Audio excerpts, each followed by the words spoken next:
This short video will show you how Prowealth goes about running the numbers on an investment property to see what it would cost an individual to hold. So what we're going to use here is someone earning $90,000 a year on a single income, and assuming they don't have any other investment properties.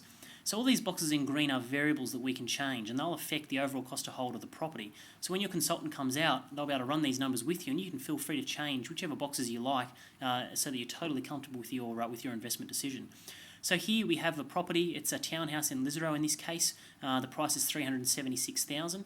Now the calculator works out stamp duty for us, which is something you can't avoid. Legal fees here, this is what your conveyancer will charge you. So if you think $1,200 is a bit light, you might change that to say $1,500. So we'll just change that up. Bank fees there, that's things like application fees. Banks may or may not charge that to you. Mortgage insurance, if you have to pay that, that'll appear there because that is tax deductible as well. Interest during construction, that's typically for house and land packages, so not applicable in this case. Down here we've got the rent, so you'll see here we've put in rent of $330, and you might say, well look, hang on, I don't think it'll get $330, it's only going to get maybe $320, so let's punch in $320. Vacancy rate, that's how many weeks of the year it'll be vacant, so 2.5 is probably okay in this case. Interest rate, here we're using 6.04%.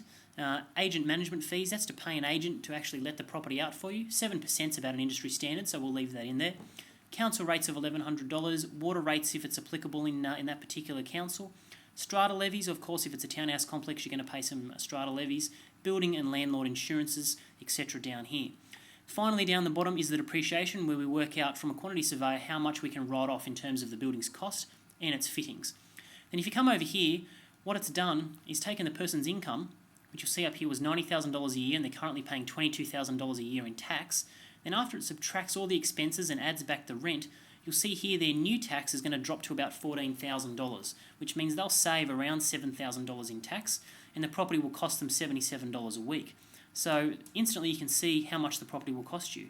And again, because this chart is live, you'll be able to change heaps of variables. So if you think, hang on, what if I get a little bit more rent? Let's go and change that rent to say $340 so you can see the difference.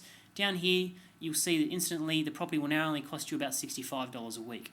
So whenever we run the numbers, we give you the chance to change all the variables that you like to make sure you're totally comfortable with your decision. Over here, you can sort of see some graphs on who's going to be paying for this particular property. In this case here, the tenant's paying 61% of your costs to hang on to the property. The taxman's contributing about 1/3, with you tipping in the balance of 12%. Of course, the effect on your tax, this is one of the big benefits of buying new properties, is there's substantial deductions. You can see here for this client, their old tax, they were paying about $22,000. They're now only paying roughly $14,000, so they're saving about $7,500. Then obviously over time, you can see the property growing in value and the equity continually increasing, equity in green at the bottom. So hopefully that gives you a good explanation of how we go about working out the cost to hold for a property with our company.